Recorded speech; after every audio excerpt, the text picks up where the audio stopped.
महाजन मुर्दाबाद मुर्दाबाद मुर्दाबाद गिरीश महाजन मुर्दाबाद मुर्दाबाद मुर्दाबाद भारतीय संविधानाचा विजय असो भारतीय संविधानाचा विजय असो भारतीय लोकशाहीचा विजय असो भारतीय लोकशाहीचा विजय असो छत्रपती शिवाजी महाराजांचा विजय असो क्रांती ज्योती सावित्रीबाई फुलेंचा विजय असो क्रांती सूर्य महात्मा ज्योतिबा फुलेंचा विजय असो राजश्री शाहू महाराजांचा विजय असो तमाम महापुरुषांचा विजय असो भारतीय संविधानाचा विजय असो गिरीश महाजनांनी तमाम संविधानवादी लोकशाही जनतेची माफी मागितलीच पाहिजे मागितलीच पाहिजे गिरीश महाजनांनी तमाम संविधानवादी लोकशाही जनतेची माफी मागितलीच पाहिजे मागितलीच पाहिजे गिरीश महाजन मुर्दाबाद मुर्दाबाद मुर्दाबाद गिरीश महाजन मुर्दाबाद मुर्दाबाद मुर्दाबाद गिरीश महाजन मुर्दाबाद मुर्दाबाद मुर्दाबाद गिरीश महाजन यांच्यावर अॅट्रॉसिटी ऍक्ट नुसार गुन्हा दाखल झालाच पाहिजे झालाच पाहिजे गिरीश महाजन यांच्यावर अॅट्रॉसिटी ऍक्ट नुसार गुन्हा दाखल झालाच पाहिजे झालाच पाहिजे गिरीश महाजन यांनी नैतिक जबाबदारी स्वीकारून राजीनामा दिला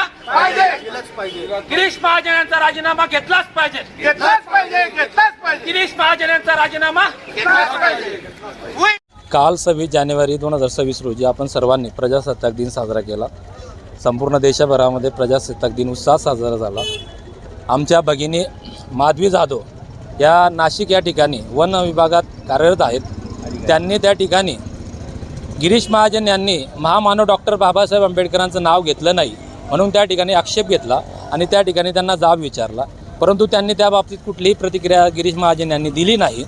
त्यामुळे संपूर्ण महाराष्ट्रामध्ये याचा प्रतिक्रिया उमटायला लागल्या आणि संपूर्ण भारतीय संविधानवादी लोकशाहीवादी जनता या ठिकाणी त्यांच्या भावना दुखवल्या गेल्या की महामानव डॉक्टर बाबासाहेब आंबेडकरांचं नाव का घेतलं गेलं नाही। ते राष्ट्रनिर्माते आहेत, त्यांचं संविधान निर्माण करण्यासाठी फार मोठं योगदान आहे, परंतु त्यांनी काल एक मीडियाला स्टेटमेंट दिलं की माझ्याकडनं एखाद्याचं नाव चुकून राहून गेलेलं आहे, तर त्या अनुषंगाने आम्ही या ठिकाणी गिरीश महाजन यांच्यावर ॲट्रॉसिटी ॲक्टच्या नुसार गुन्हा दाखल झाला पाहिजे अशी मागणीसाठी आज आम्ही आंदोलन केलं।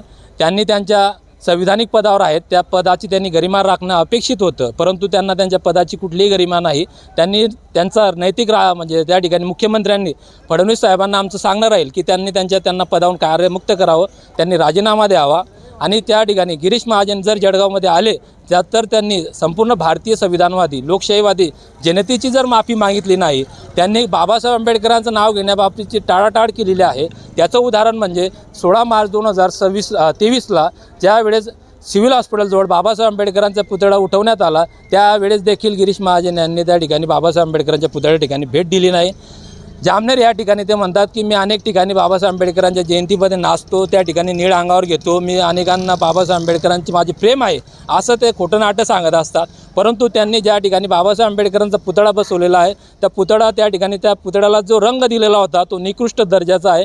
त्या पुतळ्याची पुन्हा रंगरंगोटी केली जात आहे आणि त्या ठिकाणी बाबासाहेब आंबेडकरांचा जे भलामोठा पुतळा सांगतात, इथं जळगावमध्ये भलामोठा पुतळा आहे उभा, इथं जळगावमध्ये अनेक ठिकाणी बाबासाहेब आंबेडकरांचे पुतळे उभे आहेत। ते म्हणतात की मी जामनेरमध्ये जिल्ह्यामध्ये कुठेच नाही बाबासाहेबांचा पुतळा मी तिथं उभा केलेला आहे, पण त्या ठिकाणी ती पुन्हा रंगरंगोटी होते आहे। तर ती का होते आहे तर त्या ठिकाणी निकृष्ट दर्जाचा त्यांनी कलर मारलेला होता म्हणून रंगरंगोटी होते आहे। आणि ते जर या ठिकाणी काल त्यांनी या संदर्भात जे वक्तव्य केलं होतं त्याच्याबद्दल त्यांनी दिलगिरी सुद्धा व्यक्त केली। दिलगिरी त्यांनी अशी व्यक्त केलेली आहे की मी एखाद्या नाव माझ्याकडून चुकून राहून गेलेलं आहे। तुम्ही काही कुठल्या तरी सभेला जात नाही, कुठल्या तरी एका कार्यकर्त्याचं नाव तुम्हाला 10 लोकांच्या कार्यकर्त्याचं नावाची लिस्ट दिली आणि तिच्यातलं एक नाव तुमच्याकडनं राहून गेलं तर ते एखाद्या व्यक्तीचं असं म्हणता येत नाही। राष्ट्रनिर्माते आहेत, महामानव डॉक्टर बाबासाहेब आंबेडकरांनी या देशाचं संविधान निर्माण केलेलं आहे आणि संपूर्ण देशाचे प्रधानमंत्री असेल, महाराष्ट्राचे मुख्यमंत्री असतील, देशाचे राष्ट्रपती असतील, ते बाबासाहेब आंबेडकरांचं नाव घेतल्याशिवाय राहू शकत नाही। तर मग गिरीश महाजन यांना बाबासाहेब आंबेडकरांच्या नावाची ॲलर्जी आहे का?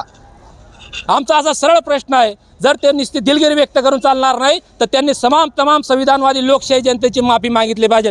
ते जर माफी मागत नसतील तर ते रेल्वे स्टेशनला जर उतरले तर हजारो या देशातला या जळगाव जिल्ह्यातला समस्त संविधानवादी लोकशाहीवादी जनता त्यांना रेल्वे स्टेशनच्या बाहेर देखील निघू देणार नाही आणि जळगावमध्ये त्यांना पाय देखील ठेवू देणार नाही। याची अशी आक्रमकता भूमिका आम्ही या ठिकाणी घेतलेली आहे।